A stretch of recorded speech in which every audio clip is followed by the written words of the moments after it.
Welcome to the Nerd Party.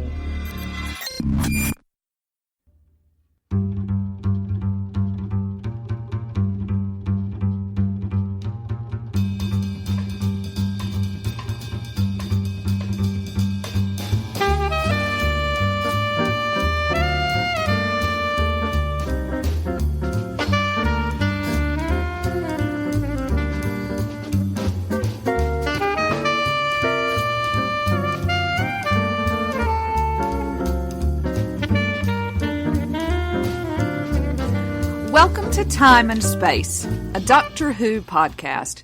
I'm Jessica Nunn. And I'm her husband and co-host, Philip Gilfus.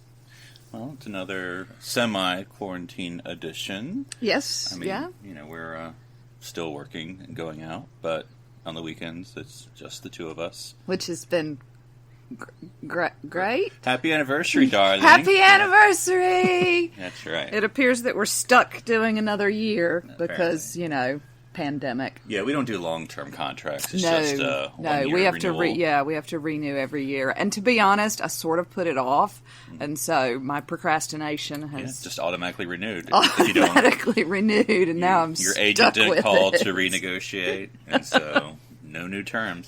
Same old, same old. Going into year 4, it's going to be. But then we get a degree at the end of it, presumably. That's presumably, yeah, right. Yeah. That'll be nice. Mm-hmm. Yeah, so excuse any noise. We do have the door open because the cat is outside. But, you know, here in quarantine land, when your AC doesn't work, at least here in the American South, we have to keep the door open and keep it cool. Yep. So, keep it cool, man. Yeah. So, but what are we going to be talking about today, Darling? We are going to be talking about the Faceless Ones, the animated reconstruction. Right, and, you know, we're classic Who fans, but, you know, we're not necessarily experts about it. Not at all. So we definitely pulled out the phone on the TARDIS outside and called in the expert. And so we have with us Richard Carrier, friend of the show. Richard, welcome to Time and Space again. Yay! Thank you very much. It's lovely. I was very honoured, very excited for you to... And congratulations as well on your anniversary. I wasn't aware of that. We tried to ignore it. But... I know, there was no special or anything. It's like the network doesn't even care. You just ignore an anniversary. I assumed they were going to bring my ex-husband back. It could be the two a multi-husband? Yeah. I've never done one. The two husbands of Jessica Nunn. That's right. I was a little disappointed. I know that each year, so there's some website I looked at where every single year can be marked with a particular object or item, like paper and wood and things like that. And I did say to my wife when we got married, I said, each year on our anniversary, I'm going to do something related to these things. And failed. And I didn't do it. Although it was our fifth anniversary last August, so I did write her a little sonnet. So hopefully made up somewhat for, which was obviously made of paper, and it had a wooden frame, so it kind of had the two things to remember. Nice work. Now, not to go off on a tangent, but Richard, on your vlog, you recently posted a tour of your house showing all your Doctor Who and other merchandise or, you know, figures. And memorabilia, that sort of thing. Or junk. But a non-sci-fi related thing, you talked about a picture you have in your house from Germany of where you proposed to your wife. I thought that was pretty cool. Maybe or I proposed to Jessica here in New York City, so it was just nice that we both sort of had the vacation proposal plan. Yeah. No, I think that was the thing. That was actually reasonably early on in our relationship. I sort of knew that was a thing, and I'd planned. We'd said about, because my wife lived in Germany for a while, and she speaks fluent German. She sort of our first Christmas together, she sort of secretly got us tickets to go to Berlin at Easter time, and I thought, right, I'm going to have to bring my plans forward a little bit. So, I had to go over there. I had to keep it. She didn't have any idea that I had it planned, kind of thing. It was I wanted it to be, you know, the traditional kind of surprise, that kind of thing. And I went out and got the ring and all that. And then I was concerned I didn't want to put it in my suitcase because I thought, well, you know, they might go through it and it will come out and all that. And then I thought, well, I'll put it in my shoe. So I took it out of the box and put the ring in my shoe. And then I thought, I was getting very nervous as we went through customs because I thought, oh no, they're going to find this thing. Fortunately, it didn't set anything off, and I managed to keep up to the end of the week. Yeah, and originally my plan was to propose to her at the top of the Reichstag, which has sort of like a glass dome that looks over the city. I thought that would be quite romantic. But although it's free to go there, you because it is actually their Parliament building, and you are looking down into their Parliament, you need to have all these. You have to have your passport and permission and everything to go there. So I didn't manage to do that in the end. So it was sort of on a spur of a moment kind of thing that I thought I'll use the Brandenburg Gate, which actually was better because it was less public in a way in the evening. But yeah, we just thought, well, we should have a picture of the Brandenburg Gate to sort of commemorate this, but couldn't find a picture that we liked of it that kind of captured the way we wanted it. So then we went back and I took a photograph of it, and I was pretty pleased with how that came out. Actually, I've done photography and things in the past, but that was the first sort of one that I really sort of put up on the wall kind of thing. I was pleased with. Aww. So Yeah. Although I was, and I thought it was quite. Although I picked the Brandenburg Gate sort of because it was there, I thought it's quite good because it is nowadays at least is seen as a kind of a symbol of unity and coming together, because that was like when they brought down the Berlin Wall, the two sort of chancellors of the different parts of Berlin met through the centre gate and kind of unified the country again. So that was a nice little coincidence, really. It's beautiful. I like it. Although then I got home and turned on the television and there was a documentary about Nazi Germany, and the first thing I saw was a load of Nazis marching through the Berlin. That certainly was not the connotation I wanted. Well, we've had a tour of your house, so we know there's no weird memorabilia in there. Nothing. Oh, no, I have that in there. No. All right. Well, let's get into it. This is obviously the Faceless Ones. Is another, I never know the right term to use, but animated reconstruction of the lost episodes of early Doctor Who. Certainly the heaviest casualties are in the Troughton era, but obviously a few in the Hartnell as well. I guess, Richard, when you heard, and probably some time ago, but when you heard they were doing the Faceless Ones, were you like, oh, great, great recovered Doctor Who, or, oh, that story, or what was your sort of thought when you heard about it? I was quite pleased. I've always liked the Faceless Ones, actually. It's one of those ones which...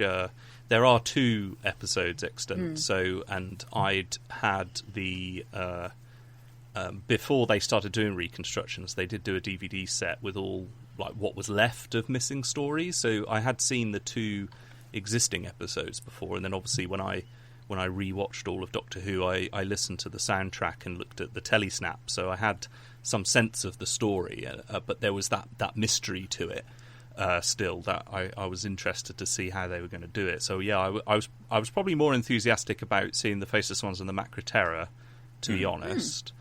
I must admit, the one that I really want them to do, which I've got a feeling they will at some point, is the Evil of the Daleks, which is actually the next story after the Faceless Ones. I know that they do have some difficulties. We'll probably never see some of the big historical ones done, because one of the problems with those is also because a lot of the audience will want to see Daleks or Cybermen or whatever. But and I suppose Marco Polo is not as sexy, I don't know, but one of the issues with that was because when they did the historicals, they could just raid the BBC costume department. That all the costumes had been made for different productions and was just in the big wardrobe, and so people had like 4 or 5 different changes of costume, and as a result, to animate those, I think, would be prohibitively expensive, because unless they kept them in the same costume the whole time. But I think they generally try and keep true to how it visually looked, so I doubt we'll see any of those. But as far as I remember, the Evil of the Daleks, whilst it is quite a long story, has relatively few characters, so I don't think it would be that difficult for them to do, and I think that's probably what they'll build up to, although I think the next one they're doing is Fury from the Deep. But I hope that they'll get round to Evil. That's the one I would really like to see, because I love both the Dalek stories from Troughton's time. But yeah, no, I was quite interested in how they were going to do the Faceless Ones, and I really enjoyed how they visualised it. Now, the question I always have to ask is, how did you watch? Because I got the Steelbook, and I know you do too, because I saw it on your video. But anyway, so to me, I guess there's 3 ways. I thought there was only 2. I just struggled with what the third way was. I guess maybe it's the Telesnaps version. But you could either watch the color animation, and I guess do they do all the episodes, even the ones that already exist? And I guess you do the black and white. and then you can do the color and or black and white with the existing. And so I always, I don't know, Jessica, what your preference is. I always choose black and white because it's Troughton. I mean, seeing some sort of, seeing him in color is a little bit disconcerting. Outside of a multi-doctor story. Because we just watched The Three Doctors not too recently. So, we watched black and white animation with the existing. So, did you just watch all three, Richard, or did you have a preference? Well, when I got Power of the Daleks originally, I did watch that in black and white to kind of get the kind of close to the authentic thing. I must admit this time, though, I was kind of intrigued by watching it in colour, so I did watch the colour reconstructed version in widescreen, and I think it worked. It wasn't too jarring, I don't think, because the images generally, although they are, if you cross-reference some of the shots with the telesnaps, you can see how they've reconstructed it a lot more true to the visuals than the Macra Terror was. They kind of went a bit more imaginative with some of the visualizations of that. This one was a lot truer to the original shots in the story. But yeah, I just thought I'll watch this one in colour for some reason, and I quite liked it. I think because it's not a very broad, colourful story as such. So it wasn't too jarring in any way to see these sort of characters. I did glance down at the telesnaps from time to time to sort of see how that would have looked and compare how they'd sort of created it. And I think generally from a still image point of view, it's quite accurate. Obviously, I think they've come on leaps and bounds since the earlier ones that were being done. But there's still certain limitations when you have a lot of action and physical movement, especially in the later episode. I think it might be the last episode, actually, where they have the sort of struggle in the car park where the chameleon alien guy attacks Sam Briggs. And, it's kind of difficult, to visualise a tussle between 2D animated characters as such. But I think it's a great job that they've done, really, and to keep true, the attention to detail, I think is really, really impressive. I like the little details, and I don't know if you noticed, but there were a lot of little Easter eggs they crept in as well. Some more apparent than others. For example, in the did you say you watched the real episodes with the animated in between? Oh, okay. So you probably wouldn't see that in the first episode, when the police motorbikers come out of the police station, there's like a wanted poster on the wall. I did see it, and it's the fourth. Roger Delgado. Maybe it came back again. They're Roger Delgado and Sacha Dhawan. So right up to date as a Doctor Who reference, masters on the pinboard, and little things like Magpie Electricals of the shop front in the airport, little things like that. There's also a little bit because although it's kind of debatable, at least the very ending of the story happens on the same day as Ben and Polly left, which was the same day that the War Machines with William Hartnell. The story happens. So there's a point where someone puts something down, you see the front of the newspaper, and it says about the war machines being defeated and things like that. So there's nice little... You know that the people who are doing it with great care and affection, and it's not... it's clearly that they are already doing far more work than they're probably being paid for, just to get it as good as possible. And I think that's a real... that's worthy of applause, really, I don't think it's ever a complete substitute for the original. You can't really compare, but it's a great thing to have, and to have these stories, which television production back then was treated like stage play, not just in the way it was expected to be enjoyed, but in the sense of how ephemeral and impermanent it was. I know we look back and see it as, it's a great tragedy that all these stories were destroyed and deleted, but that was kind of de rigueur for a very long time, and if people weren't, once colour television came in, people even in other countries didn't really want old black and white TV serials anymore, don't want those repeated either, so they just thought, well, these are just taking up space, and so got rid of them, and so it's pretty amazing to think that something that was kind of knocked out, over 50 years ago now, can be resurrected in this steelbook Blu-ray for people to treasure. That people have gone to great effort to clean up the sound and to do all these little details and animations. I think it's really, really good. I wish it had been earlier, back when I was growing up. I'm quite jealous sometimes of people either discovering it new for the first time or kids, for example. All these things that we didn't have so much when I was growing up. Awesome. Didn't even have the telesnaps to look at, actually, a lot of the time. So, well, to talk a little style before substance of the story, Jessica, what did you think of because we got to see in some of the extras, literally talking about how they animated. What do you think about how they talked about how they animated versus maybe some of how it actually was? They had to sort of basically zoom in, for the animation versus getting legs and characters and all that stuff. Find the animation process fascinating. Mm-hmm. I would never have the patience for that. But looking at people, taking video of themselves catching a ball, and then looking at the variety of mouth expressions that Patrick Troughton has, it's just as you say, Richard, such a labor of love in a lot of ways.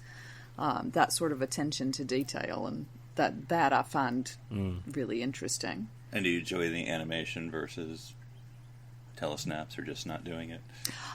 Yeah. I mean, I like the telesnaps, but it tends to feel then disjointed a little bit to me for, obvious reasons. And then the part where it goes, "You may now turn the tape over." Yeah.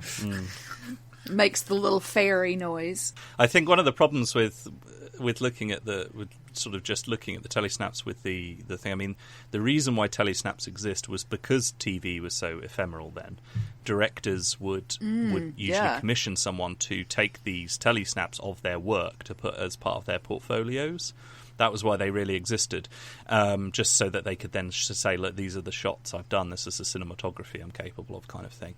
And as a result, because they were kind of like, they weren't necessarily particular frames chosen, it would just be like one shot every few seconds or so, a bit like CCTV or something. There are some parts where there's no visual reference. I think one of the things that they admirably dealt with quite a lot is there's very little evidence of how the chameleon aliens in their natural state, so to speak, actually looked like.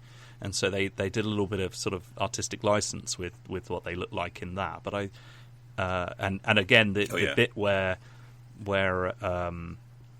anyone gets zapped, when they take the control pad off someone's arm and then they sort of melt. It's not clear how that was visualised in the original. I doubt there was a sort of green puddle. I imagine what they actually did was just disappear, like a kind of a visual, like the TARDIS visual effect. I mean, when they took the Amazon Prime controller off their arm? Yes. One of the benefits of having the animation is it does sometimes fill in those gaps with a kind of an imaginative, sort of an informed, educated guess as to how that would have been visualised.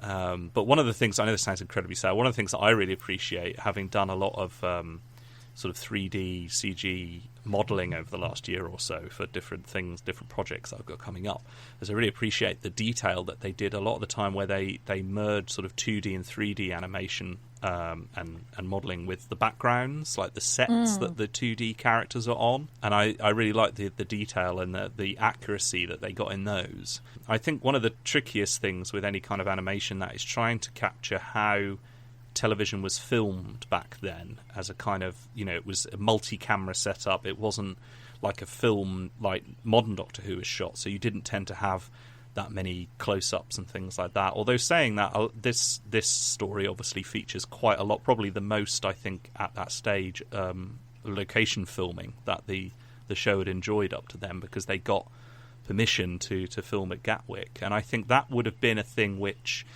taken in the modern context, doesn't necessarily make much of an impression on us. But I think one of the things that's important to remember is that at the time, very few people had actually ever even been in an airport, because it was a very expensive way of travelling, and so they were strange alien environments.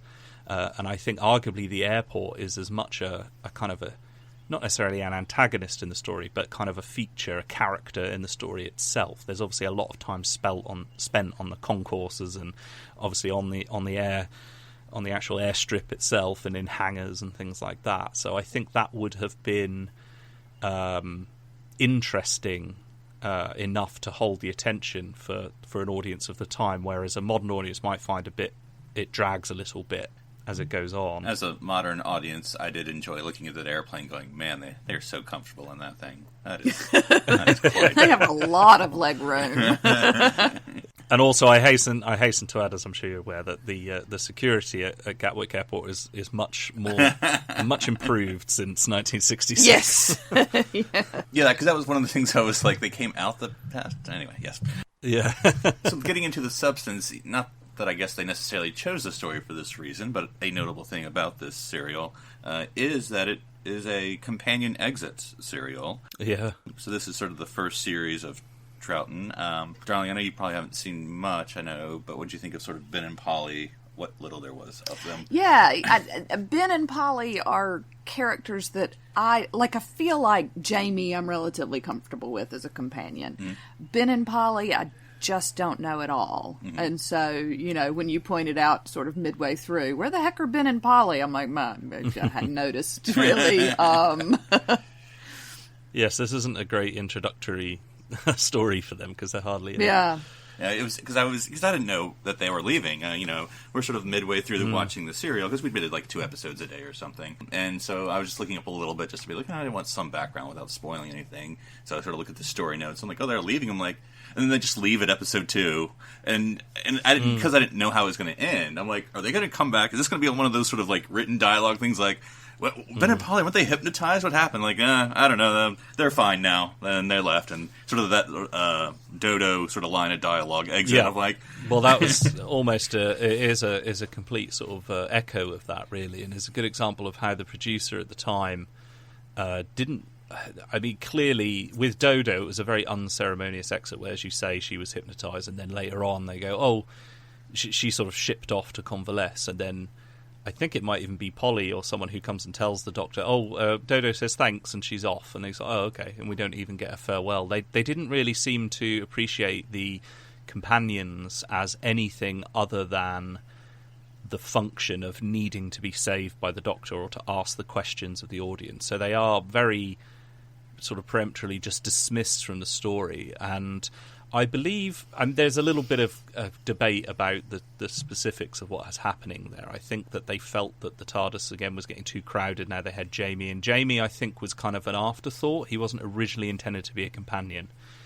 And so they sort of wrote him into the TARDIS, which is why his first 2 or 3 stories, like the moon base and things like that, he's unconscious or he's sort of sidelined.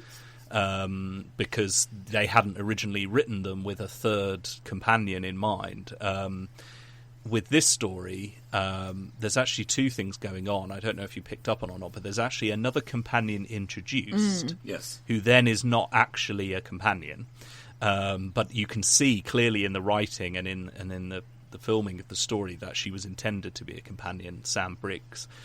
And then she is the actress Pauline Collins decided that she didn't want to be in it. So they had to hastily write her out at the end of the story and then rewrite the next story to make Victoria the new companion. I kind of wish that I tend to be excoriated for expressing this opinion, but I find Victoria quite pathetic and I don't really like her very much. And I actually would have preferred Pauline Collins as Sam Briggs, although she is doing a rather bad impression of Cilla Black from that era. But I would have liked her, but it certainly didn't hurt her career because she's gone on and she's got an OBE. And in fact, she did. I don't know if you know, but she actually came back to Doctor Who to play Queen Victoria in Tooth and Claw with David Tennant. Yes, so that's the same actress. Yeah. But yeah, the thing is that I believe Anneke Wills, who played Polly, her contract. They did want to keep her for longer, but for some reason they wanted to get rid of Ben. I would have thought there was nothing. I mean, there's been rumours that there was arguments or whatever, and I don't think any of that's true. But it was kind of umming and ahhing about whether to keep him or to keep Jamie. And I think because they got quite a lot of mail appreciating Fraser Hines and his his legs, that they decided to stick with Fraser rather than Michael Craze. But so Ben was going to leave, and then Anneke Wills thought, I should leave too, because very much like David Tennant later said, if I carry on, I'm going to be doing this for years, and I don't, I still want to have a career and not be typecast as Polly. So she decided to leave quite sensibly, I think, really for the story at least. Ben and Polly leave at the same time, but the way they did it was they had 2 weeks or so of location filming booked, and so they shot all the stuff for episode 1 and 2 with the 2 actors, and they also shot their farewell scene, which was also on location, to then be inserted in episode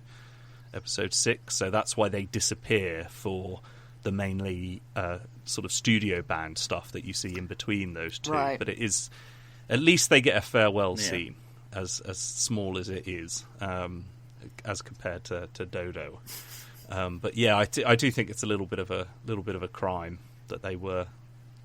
Because I quite like Ben and Polly, and I think it is difficult to get a handle on them because pretty much all of their stories don't exist anymore. But I think that they work better with Troughton than they do with William Hartnell. I think that was partly because the actors had a hard time with Hartnell as well, because he was literally at the end of his tenure. It was last 2 or 3 stories. But I think they're good companions. I quite like them. Ben's is a little bit Dick Van Dyke from Mary Poppins sometimes, some sort of Cockney stereotype. But it's although a slightly more convincing accent than Dick Van Dyke. I don't know what you're talking about. I think that Dick Van Dyke sounds exactly like British people. Yeah, because that's always Jessica's thoughts whenever a companion goodbye. Like, what's the story? What's the goss? What's the goss? Although, can you imagine if they had not decided to make Jamie a full-time companion, we would not have Outlander. Well, that's true. That is true, yeah. Can you imagine that world? I'm trying. I think the Troughton era would have been very, very different had Jamie not been in it, because they are...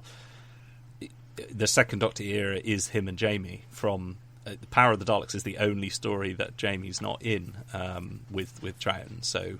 It is very much a double act, and the 2 actors got on so well that I think it would have been very different. Perhaps similar to how John Pertwee felt after Roger Delgado had died, and after Katie Manning, who played Jo, had moved on.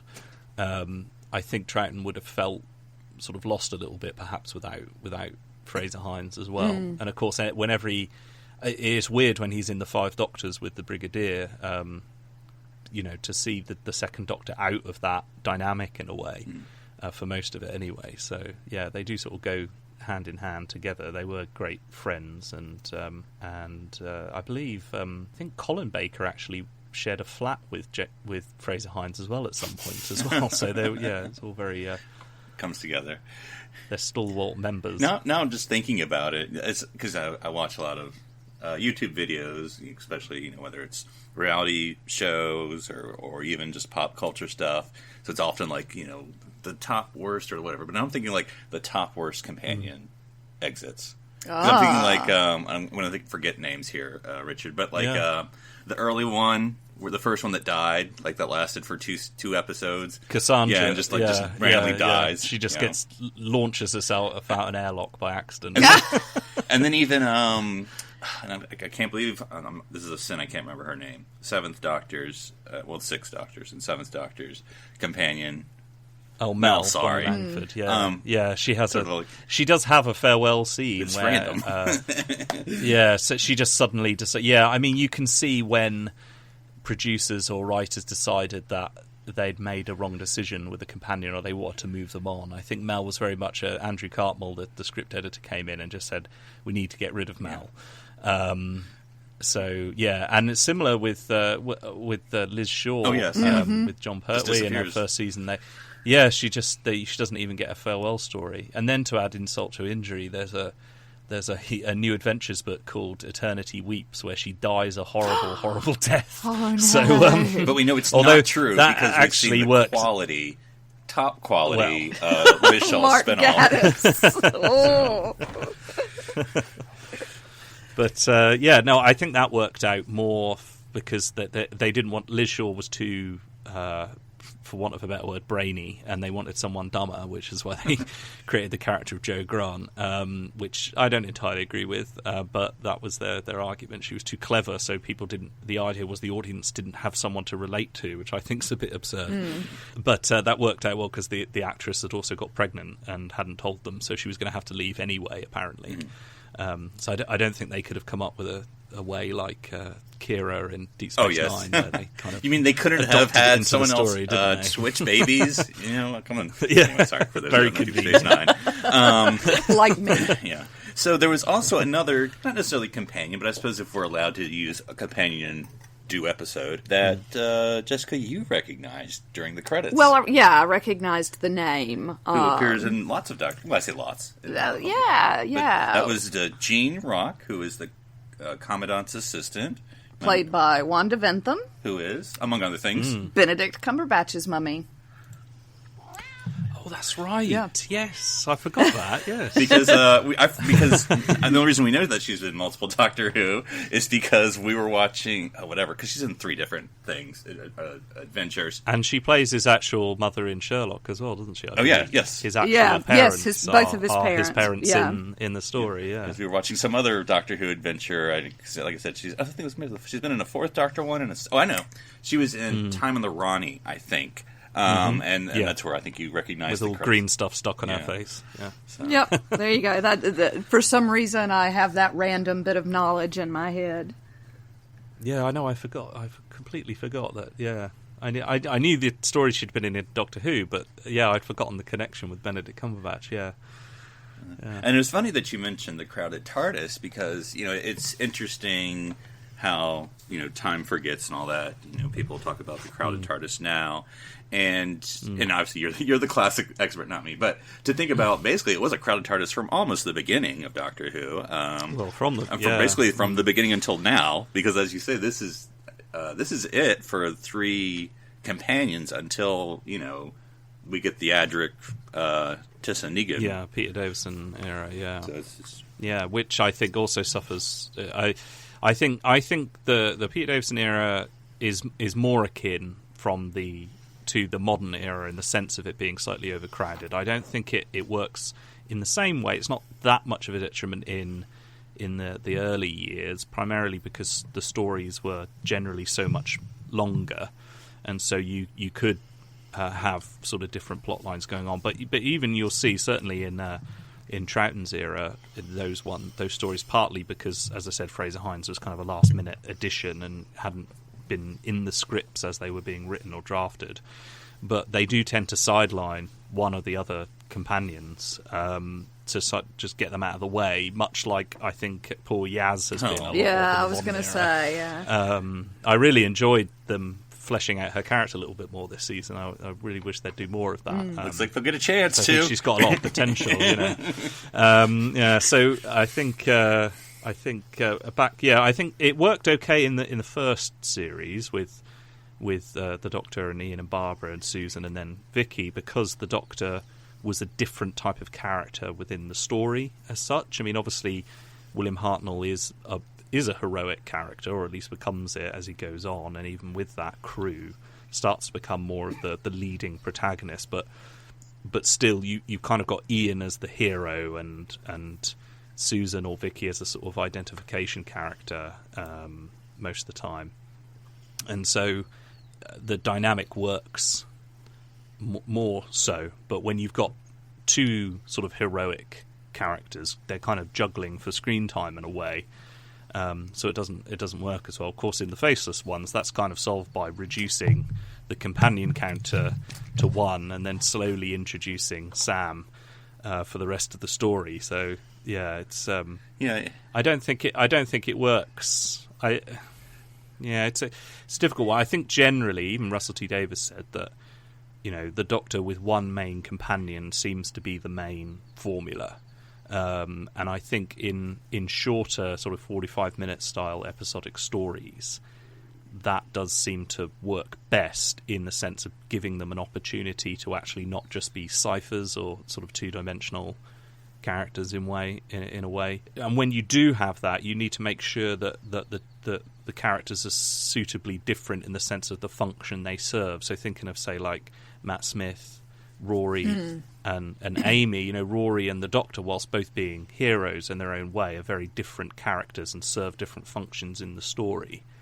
Or most of them anyway. So that sort of works. I like that grouping. I do kind of like the Doctor with two companions. Yes. So I think it gives a little bit of a bouncing off. Like, for example, in the Two Doctors with Colin Baker, when they find Jamie before they find the second Doctor, and you've got Jamie and Perry and the Sixth Doctor, and it makes for a much more interesting dynamic between the three of them than just him and Perry arguing all the time like they normally do in other stories. Yeah. So, yeah, I do like them to sort of have different mix and match and kind of things. But I think that the Troughton era was it was starting to become a little bit more pacey, a little bit more sort of actiony, and I think he with two companions tends to work better than those early ones with the three companions. Now, to the actual story, what do you think of the actual 6-part serial storyline? Yeah, I mean, traditionally, I think those are too long. But Richard, it's an interesting point about the airport being its own character and therefore taking part of that for original viewers. I think that's an interesting idea that it hadn't occurred to me. But yeah, I mean, I always like the idea of bad guys being sympathetic in some way. Yeah, well, yeah. Though, not to skip to the end, Doctor Who, well, I think this is a broad brush, so go ahead and tell me I'm wrong. But Doctor Who at times can sort of do to me a rushed magic ending. And this one, not that it's... Deus Ex Machina. Yeah, and it's not magic ending, because I do like... And it's only, of course, I feel like they could have stretched this out, but maybe you don't need to stretch it out. But there's sort of a... I feel like maybe this is even more British than Universal, but I'm sure it is Universal. You sort of get a class warfare thing there at the end of like, oh, wait a minute, hold on. You have the body extras, and we don't have the whole, what's going on here? And sort of that whole, elite and whatever. But at the end where it's kind of like, and I forget the people's names, basically our main bad guy for most of the serial, he sort of becomes like the good guy. I'm like, I think he killed several people, didn't he? And now we're just going to let him go? Okay. Yeah, I've always thought that. Yeah, it's very conveniently wrapped up. I think the class bit that you allude to there, I think, might be a legacy of the original story before it was set in an airport was going to be set in a department store, and the aliens were in this department store, and there were two classes of them, and some of them had numbers and some of them had letters, and the letters were like the drones, and they were less realistically human. So they, as an echo of as a sort of foreshadowing of what would later come, I don't know if it was just a question of great minds think alike or maybe a little bit of plagiary, but the drones would have disguised themselves as shop window dummies. And the leaders, the numbered aliens, were going to basically be running the department store. They were like the ones in charge. So there was perhaps elements of that as what then crept into that finale, perhaps with the argument between the director and the others. I think one of the sticking points for me is the kind of the explanation of what the chameleons, as the Doctor calls them, because they're not really named, the aliens in the story, some sort of explosion happened, and that led to them losing their identity, which is quite a ridiculous idea. It's not particularly scientific, and they don't really go into any kind of detail. I mean, maybe it was some sort of radiation which has sort of irradiated them, and they're sort of decaying. But yeah, it doesn't really explain it, and it reminds me a little bit of, there's another story called The Ark with William Hartnell, where they encounter these aliens who are invisible. I think they're called the Refusians or something, and again there's been a cosmic explosion which blew their bodies away, and now they're just sort of like poltergeists.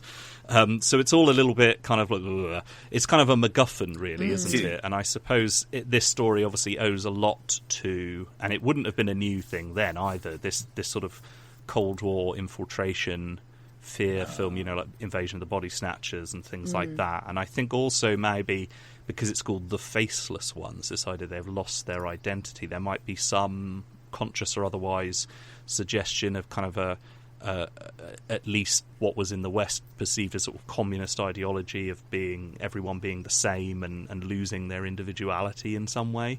So yeah, and I agree with you that there's not really a comeuppance, because the guy who eventually does the deal with the Doctor has murdered lots of people and doesn't seem to really pay the price for any of that. So I do think they should have introduced the explanation for what they were doing earlier, rather than holding that right off till episode 5. Because you do get a lot of random, they're getting caught, they're getting, imprisoned, they're getting tied up, they're getting hypnotised, and they're escaping over and over again until it kind of spins its wheels a lot in the middle, which is quite a common thing with that era of Doctor Who. I think probably the most ridiculous thing, and very James Bond-esque, is where the guy, he comes out, I think it's Sam, Jamie and the Doctor in the Chameleon Tours hangar, and the chameleon alien guy is going to shoot them, and they have a tussle, and he knocks them out, and rather than just shooting them, he ties them up, puts them on the floor, turns on a random laser he has, which very slowly creeps up the floor.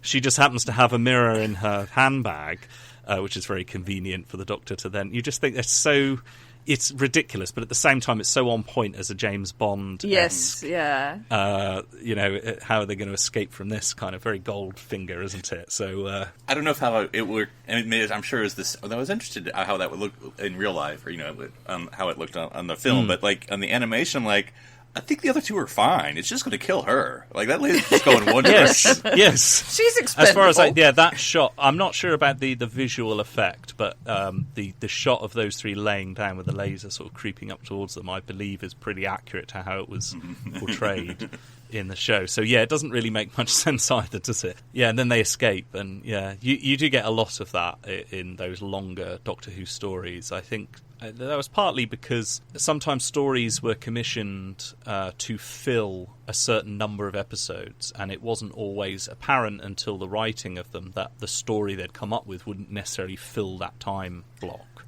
And so you do get this kind of the traditional sort of episode 3 in a 4-part story, which is just them running up and down corridors. As that's kind of almost a cliche, really, of Doctor Who. So yeah, you do get a bit of that. But I think it's quite good as a Troughton story. It is sort of based under CG, because they're in the airport, they've got the control room, you've got a kind of disgruntled, disbelieving authority figure. So it does fit that tradition, but to me it kind of feels a little bit more, I don't think epic's the right word, but a little bit broader than a lot of other Troughton stories, because a lot of Troughton stories do settle down into a very familiar format like that, with a menace sort of attacking them. But I kind of like it. I've always I don't know why, really, to be honest. I think it's a good story. It doesn't live up to its full potential, as you say. It doesn't really develop that. I think there should have been... Also, you don't get a sense that the aliens are truly desperate.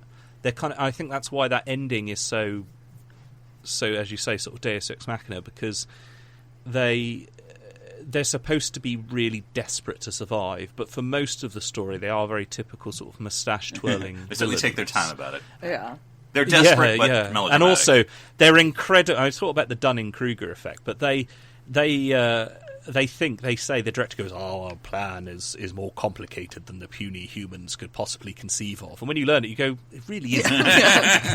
It's actually quite stupid. Yeah. I mean, magical. We're going to abduct 50,000 kids. It's and just assume their identities. Yeah, it's. But it's the first story that Malcolm Hulke contributed, I believe, to Doctor Who, and he would then later go on to be quite important in the third Doctor's era, and sort of mentor, really, for Terrence Dicks as a writer. I think Terrence Dicks, as he was getting into writing for television, lived with him and sort of learnt a lot from him, and so he then commissioned him to write stories for Doctor Who in Pertwee's era quite a lot. So he was the guy who went on and created the Silurians and the Sea Devils and things like that. So it's a good example of where Doctor Who was sort of heading for, because you can see those elements of Pertwee. It's much more of like a thriller, as you say, like a James Bond thriller, than perhaps what had gone before. And then, Jessica, what did you sort of think of the second Doctor in action? We haven't necessarily watched a lot of Troughton.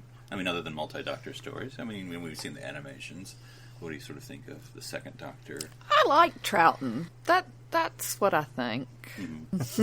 Well, I was trying to remember, what were we watching? I think we were watching maybe the DVD extras of the third Doctor, where, and I don't think it was one of the more modern Doctor Who producers or writers, was comparing Pertwee and Troughton and saying, Pertwee's always cool, so you can always, there's never maybe that sense of danger, because you're like, well, he knows what he's doing, whereas with Troughton's a little more frenetic, so you're like, I don't know what's going to happen, because he seems, and you sort of get him, yeah, he's a bit like Peter Davison in that regard, isn't he? That his Doctor, you get a sense of him desperately trying to stop the chaos from happening and sort of scraping through with the skin of his teeth kind of thing. Whereas you're right, like John Pertwee and Tom Baker as well, very much kind of command everything and take it in their stride much more. You never know what's going to pull out of his pockets with the second Doctor too. So. Yes, yeah.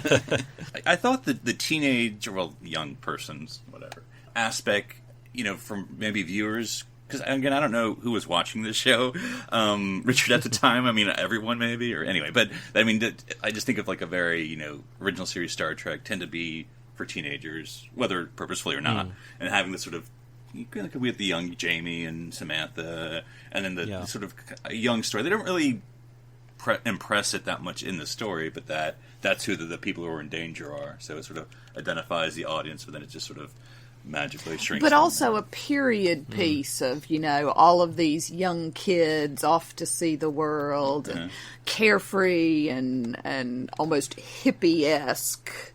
Well, there was a big rise at that time of package holidays and sort of 18 to 30 trips to the continent and things like that. So that was sort of very much in the zeitgeist kind of thing. I was a little worried because, again, without knowing the story, and then maybe with, I mean, I hate to call it modern Who, but, with the current series, I feel like, and I mean, that sounds like a criticism, but it does not necessarily meant to be. But like, I feel like in the modern era, like if Chris Chibnall made this a 13 Doctor stories, all these teenagers are dead. Like they all died. Yeah, no coming back from this. So Too I was bad. worried throughout the show. Like, I mean, this has been like a couple plane trips, and then I just like at the end they're like, oh yeah, they're all shrinky dinked. We'll fix it or something.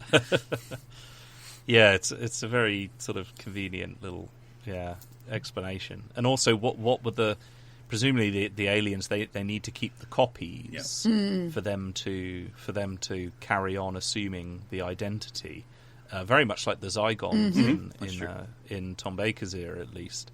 But I don't quite understand what their intention. Were they going to keep them as little sort of action figure sized figure? I mean, maybe I've missed things in watching it, but they take them up on a plane, they shrink them.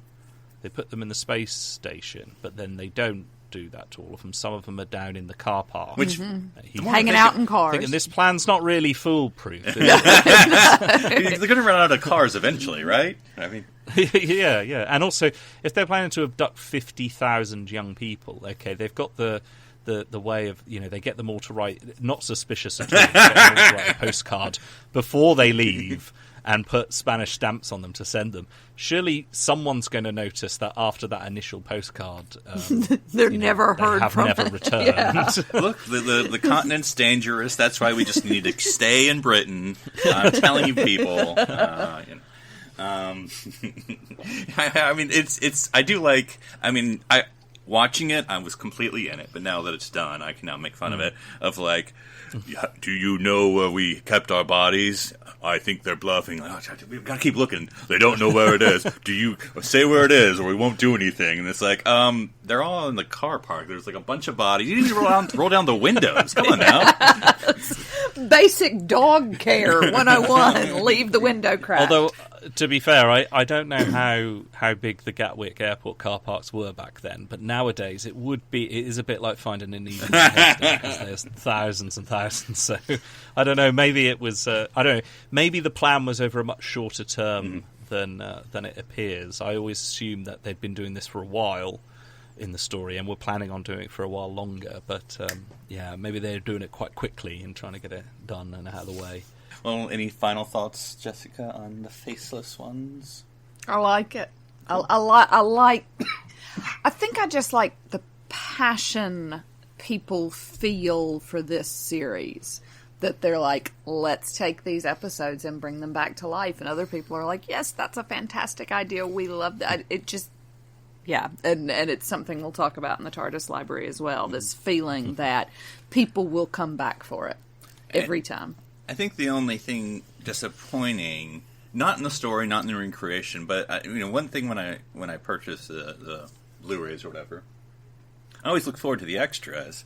And this one, I did like the extra they have, because about the animators and the animation, both the process and the people, because they're very interesting people in their own right. And so I like that part, but usually there's a little bit of a back to the story. Like, it would have been cool to just, like, maybe a focus on Ben and Polly or something, or just something about them. Just nothing. Yeah. So, but anyway, final thoughts, Richard? Yeah, I agree. I think that's part of it. That is sort of notable by its absence. I think that might be virtue of the how much budget is available. They spent it all on the actual reconstruction rather than the extras. I'd like to see a little bit more about Michael Craze, because he sadly died in the late 90s, sort of before I had really, before the rise of all DVD extras and things. So although he was quite a feature on the convention circuit, I haven't actually seen that much, sort of many interviews with him or read much about him, and I'd like to know more about him. I think it would be nice to have a little, maybe I'll have to do it, a little biography of him and who he was, because I know he acted for about 10 years or so after this. He popped up in all kinds of things, and then he sort of retired and owned a pub for the next 30 years. Amazing. So everyone's dream. And I've always thought he's quite an interesting character, and I think because he, obviously, most of his stories don't exist, he and Polly, he's a bit of an enigma. Even to me, I've seen them all, I've read books with the character in. He still seems a bit enigmatic to me. Polly not so much, because Annika Wills has appeared in many documentaries and things since. But I think that's a little bit of a poignant thing, which might be nice for them at some point to do for him, and just so that we could learn a little bit more about him. Because as time goes by and other people who were involved in these productions are passing on, I think there's maybe a danger of some stories not being told. Well, we wish farewell to Ben and Polly. And speaking of farewells, we're going to go into the TARDIS library. When you close your eyes, I go to the library. go to the library now.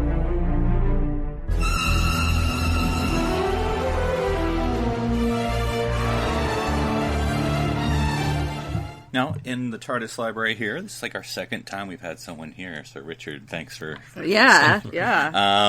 So, this era of quarantine, obviously a lot of bad things, deaths and sicknesses, of course. So, a silver lining, if there is one, is that at least in the Doctor Who universe, we've seen a lot of creative endeavors from regular fans, but of course the people who've made Doctor Who with these watch-alongs, tweet-alongs, and has inspired a lot of people, including, Russell T. Davies and Stephen Moffat and others, to sort of maybe add a little bit more to the Doctor Who universe. And one of those things, a rather poignant thing, happened the other day on the 9th anniversary of the passing of Liz Sladen, who played Sarah Jane Smith. Was a original webcast, I guess is the best thing to call it, called Farewell, Sarah Jane, written by Russell T. Davies and narrated by Jacob Dudnam of, well, I was going to say Big Finish fame, but his own fame, I suppose. And they've done a couple of these recreations. We've talked about that, Jessica, but this one had some surprising additions to it. So, Jessica, what was you think of? Anytime Jacob would look at the screen, you knew that somebody famous was coming on, which was fantastic. Yeah, it was almost like a wing. Yes, yes. So all of the different, obviously not all of them, but different characters from Doctor Who were also at the funeral, who were in their own homes, quarantining with the rest of us, and doing these scenes, which I just think is brilliant. I love it. What was your favorite or most poignant appearance? I was surprised because we probably watched... Luke. Sorry. Okay. Well, 'cause, we've watched most of Sarah Jane. It was on Amazon Prime here in the U.S., like just on Amazon Prime. And we'd gotten all the way to The Wedding of Sarah Jane. And suddenly, for whatever reason, Prime's like, all right, you got to rent it now. And I'm like, well, why am I going to pay for Prime and rent? I think that's stupid. So we haven't watched the rest of the series of Sarah Jane. So I think maybe it's the third series off the top of my head. I might be wrong. So we have not seen all the rest of it. So we might be missing some things. But the one I thought was surprised, Jessica, that you reacted to was actually Ronnie's mother when she showed up. Yeah. Because that was sort of the first, I guess, Sarah Jane actor, really. Yes, and it was a little bit random's not the right word, but a surprise. She's not the first person you think about. But and in the show, she was always this sort of bumbling around all over the place, here and there, and da-da-da-da-da. And so I think for her to be giving tribute was just really lovely. Because she's there's a better word for this, but I'll say it this way, the clueless character, that in other words, knows the relationships but doesn't know the alien fighting. And so for her to speak about the relationship instead of the alien fighting kind of creates that moment. Yeah. But what did you think of Luke, who had the Sarah in his photo in the background? Oh, yes, that was so perfect. Had a picture of the two of them in the background and talking about, and I don't, as you say, we haven't seen the end of the series, but I expect it probably didn't come up in the actual series. She knew it as soon as she saw whatever the guy's name was, and now we've been married, and I was just this lovely little detail that's, yeah, I cried sobbed through the whole thing. And I imagine it's partly due to the time that we're living in right now, but it was just, I loved it. Now, Richard, Sarah Jane Adventures has done this before, most notably, I think, in The Death of the Doctor. Is that what that was called? With Matt Smith's appearance? I meant maybe calling it. But anyway, that into that show, or it's always two episodes, but it's a serial or show or episode. But anyway, and so we get a sort of postscript from Sarah Jane about where some of the companions have ended up. And so in this episode, if we want to call it that, of Sarah Jane Adventures, we get even more epilogues to the classic companions. What do you think of all their fates or appearances? Yeah, I think it's always good to hear, it gives that sense of the story goes on for these characters. And it's also nice as well when they do that to have a little bit, like, to go back to what we were saying earlier about this idea, sometimes if a companion is left somewhat unceremoniously, to then have a nice little indication that their story continued on, and they did things so that you get in some way kind of a sense of redressing the balance a little bit. It's always good to see Sophie Aldred in character. I know, of course, as well. And I know that I must admit I didn't avidly watch the Sarah Jane Adventures. I've seen a few episodes. I tend to watch Doctor Who really rather than the spin-offs, and I will mention a little bit about that in my next video that I'm going to do, because obviously that's the big era of the spin-offs, the David Tennant era.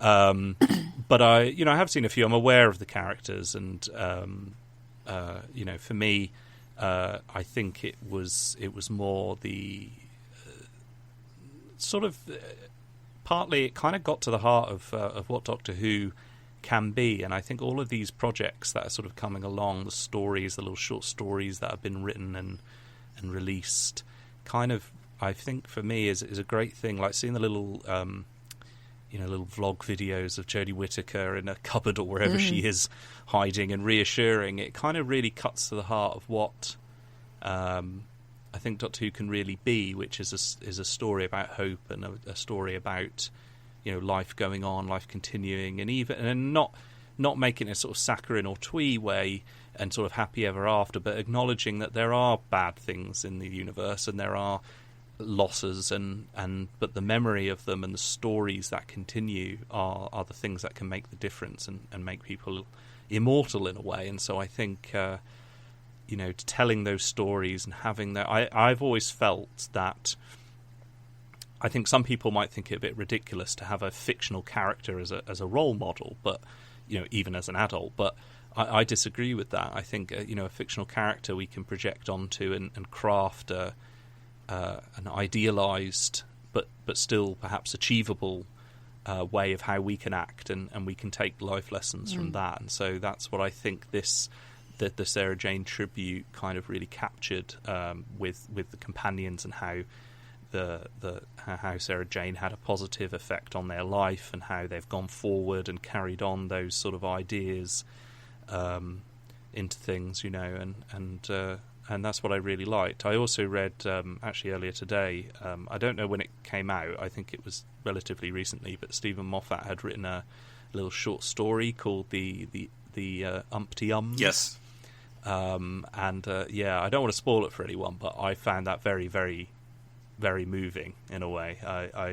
It really captured, I think, what Doctor Who is all about, really. I think a lot of people get distracted somewhat and arguing about minutiae of things. I know that's rich for me to say. But, I was like, we do a podcast about minutiae. but the fundamental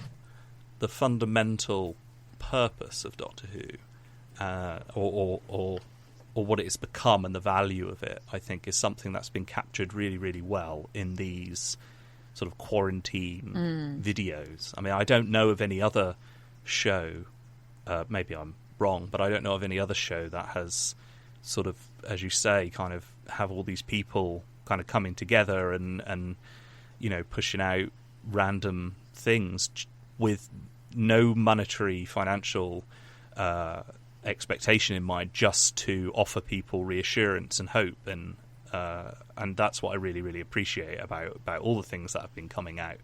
They're not just little Easter eggs to tease a product. They are a way of sharing a story, a kind of a consoling story that makes us, I think, feel less alone. Without it being on the nose. It's more about just reminding us of our humanity and what we mean to each other, I think. Yes. And the thing that was very interesting about this story, I mean, because of course it's based on a real person passing away, but the confluence of classic and new, because obviously Sarah Jane is a classic character. So when you have those, Jo Jones, and you have Ace, that callbacks, and even the narrative callbacks, excuse me. Which maybe I'm just a bit tense, but when they said, "Oh yeah, there was a couple from Australia, Nyssa and Tegan," I'm like, "Yeah, I didn't think romantic couple, but I guess I'm just clueless that way." Also, I would love to see Nyssa in Australia. I feel like that was probably a culture shock for her, who to me is the Yaz of the Fifth Doctor era, but that's just me. I just wanted to see her and Peter Davison alone. But anyway. Well, that's one of the benefits of Big Finish, that most I would say of Peter Davison's audios have really been him and Nyssa, because they were going to get rid of Nyssa when she was on the show earlier than they did, and Peter Davison said, "No, I think she's the best companion for my incarnation of the Doctor," and I think he was right. I think they work really, really well together. She is a bit. Jessica doesn't like her. She's not wet. She's not. I wouldn't say she's wet, but she is a bit of a goody two shoes. And so that kind of doesn't lend much. There's not really any angst there at all. But they did do an interesting thing, Big Finish, where she leaves the TARDIS, and then her and Tegan, and the Doctor and Tegan and Turlough encounter her again many years later, and she travels with them again as an older woman, and that's a really little interesting sort of storyline. But sorry, no. And of course, then they were, I think, because they said, oh lordy, I'm going to start dropping names here, that Ian and Barbara came, and I was like, aren't they a little old? But I'm like, well, William Russell's still alive, so yes, it's possible, obviously. 95, I think he is now. I love William Russell. Yes. I'd really like to meet him, but I don't think I'm ever going to get the chance. I think he's a bit too elderly now to do. I don't think he really does the convention. No, he does. We saw him. Yes, he was at Gallifrey 1 last year. Really? Yeah. Years ago. Well, last February, yes. But Right. he didn't need to, because he was there with Susan. And they were on this big screen, or big stage, and she was just sort of leading him on, basically. hand-holding, and, Well, I mean, he's obviously still. I mean, I hope to have his his faculties and his health at that age. Because I know that he must be quite a virile man, because so to speak. Yeah, because his son's doing very well. His son is only he's younger than myself. He was in the Harry Potter films, wasn't he? Yeah, So, so to have a son at what he would have been either in his late 60s, early 70s. Yeah, seriously. But. I'd love to meet him, but I love Ian and Barbara. I know some people that they're underdeveloped or whatever, but I just have this big soft spot for those two characters. And, is it because they're teachers? No, ironic. No, funnily enough, teachers can go in the TARDIS. See? I don't know what it is about them. I really, really, really, I've always liked this character. And I love. That's why I still, when I watch Mordred Undead with Peter Davison, and it's the Brigadier.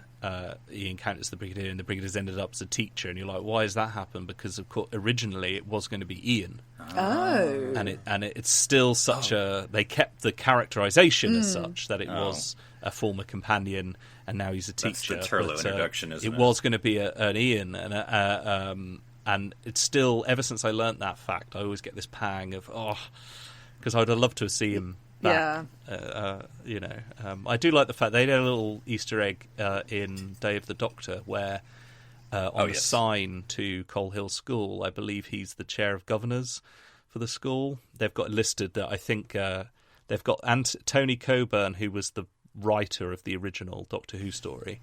I think he's the head teacher, and then underneath you've got chair of governors is Ian Chesterton. So I do the little nods in the series to past companions like that is nice. And Ace was actually going to be, I believe, Russell T Davies was planning on having Ace in a story in the Sarah Jane Adventures, but before they got the opportunity to write that, Elizabeth Sladen obviously passed away. So it was nice to see her in this little video. I haven't read her book. I'm looking at it right now with the 13th Doctor. But I haven't read it yet either. I've got to get a copy of it. At Childhood's End, which of course is ACE. Is Ace, yeah. And then just back to the story for just a second. I did like, because you would think in a memorial story that Luke would be the focus as the son, but I like how Ronnie was the emotional focus, if you will. Because it often has leaned on the young girl, whether it was Maria in the first series or Ronnie in the other ones, about them being sort of... I mean, obviously Sarah Jane's the main character, but it's often the young woman who's the... Well, and Ronnie wanted to be a journalist, right, just like Sarah Jane. Yeah, and so this person she looked up to. Now, of course, a little bit of, I don't know, Easter egg. Gossip. I know, it's right? Gossip, darling. I know that, of course. I say, of course, and I apologize for blanking on her real name, but Ronnie is, she's in quarantine like all of us, and I guess she's in quarantine with her boyfriend, who is Sacha Dhawan, who, of course, is the Master. And so when you look at the special thanks at the end of Farewell, Sarah Jane, you'll see special thanks to Sacha Dhawan, who was camera operator during the Ronnie scenes, holding up the phone, I guess, or whatever it was. But so I just like to think that Ronnie is, dating the Master. Of course, Ronnie, I'm sorry, I forget her real name, that was also in the 13th Doctor, playing the not Spider Queen. And was also in The Bodyguard. True. Or just, is it just Bodyguard? Anyway, that fantastic British. Yeah. I think her name's Angie. I might be wrong. It was Angie Chowdhury. But I forgot she was in the the Tesla episode, wasn't she? Yeah, playing the not Spider Queen. I just always think, surely they was related to the Spider Queen and the Bride. She was sort of a scorpion version of the arachnid Rachnos, wasn't she? Yeah. Everyone thought it was the Rachnos at first, didn't they? Yeah. But anyway, but yes, no, it's definitely a lovely. We'll include the link for those who haven't seen it in the show notes. Bring your tissues. Yeah, and I mean, just the power of the production, which I think this is produced by, I'm going to get her name wrong, Emily Cook, I believe, of Doctor Who Monthly, who's been doing all the tweet-alongs and producing all this stuff. It's just, I mean, what you can do with, and what Doctor Who knows, through Big Finish and everything else, what you can do with Jacob doing the narration, someone doing the music, and then doing these sort of clips, and a little bit of green screen there and here and there, and it's just amazing what you can do for a short story. Yeah, and I think I think also, I don't know if you've seen, but on the other evening on BBC television, they sort of, the Children in Need and Red Nose Day sort of teamed up and did a sort of joint fundraising thing for their respective charities, but also to support this whole situation that's going on. And they did a number of sort of little programs and things, and there was a Doctor Who thing that actually had all the Doctors who were alive, aside from Christopher Eccleston, was rather notable by his absence. But they had even the Ruth Doctor, Yep.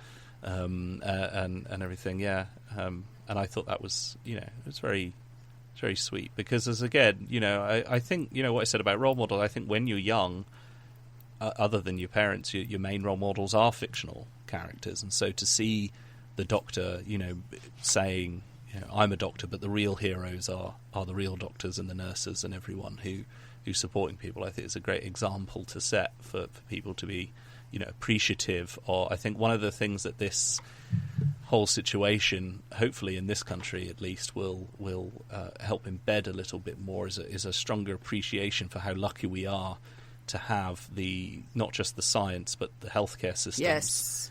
That we have, it's quite nice for that to be acknowledged metacognitively, in a story. I think he's rubbing it in, Durham. I know, yes. Definitely rubbing it in. Yeah, we got it. You have the NHS. We do not. But I think in recent years it has been a bit of a difficulty, I think, of some people taking it for granted in this country and not realising how lucky they are to have it at the free at the point of issue and all that kind of thing. So it's nice to have our fictions and our I suppose you could, the Doctor belongs to everyone, but she is in a way an English or British folk hero, so to speak. So to have a character like that lauding these real world things, I think is important.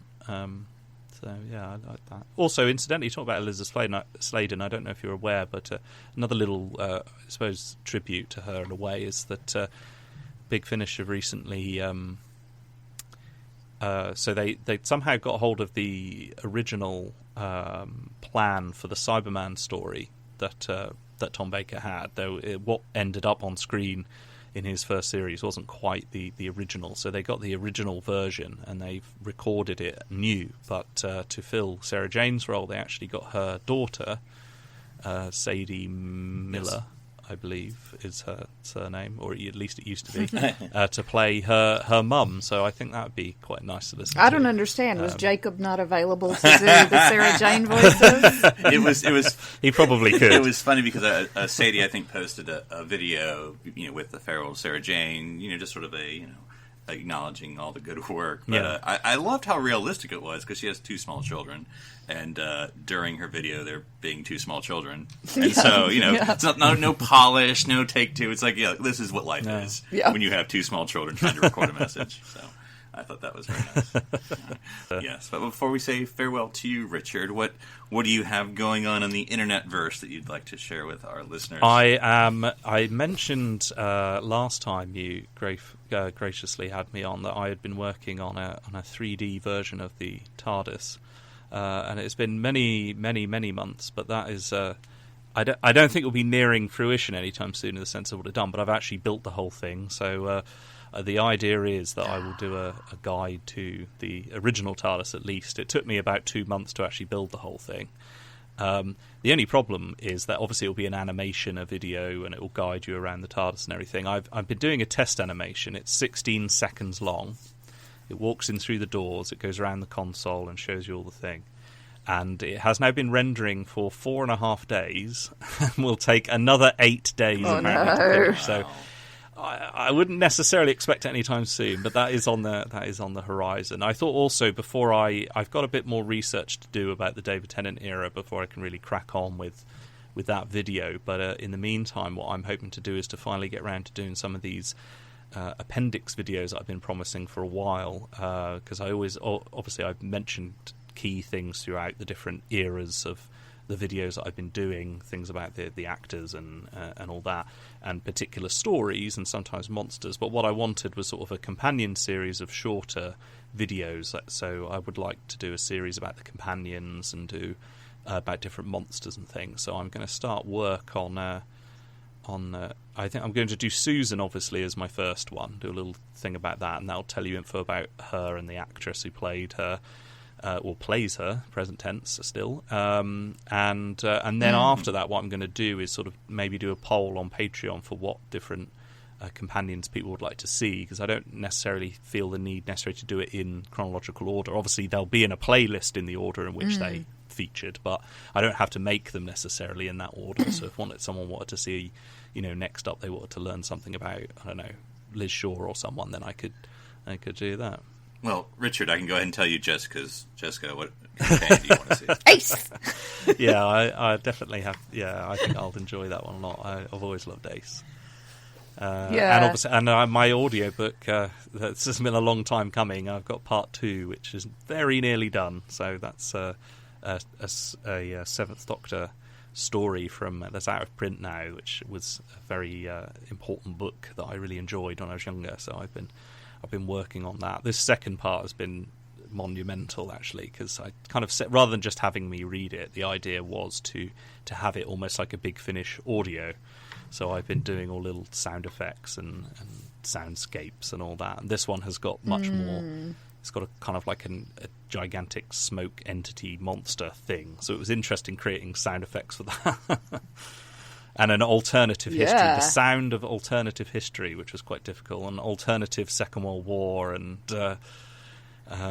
riots in London and all this kind of thing. So it's been very fun, but it's a long time coming. But hopefully I'll be getting that done over the next week or so.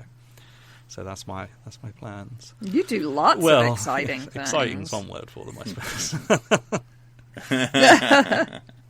Well, we'll include links to your Facebook and YouTube in the show notes as well, so people can contact you. And until next week, folks can watch, listen, and read about the Doctor's adventures throughout time and space.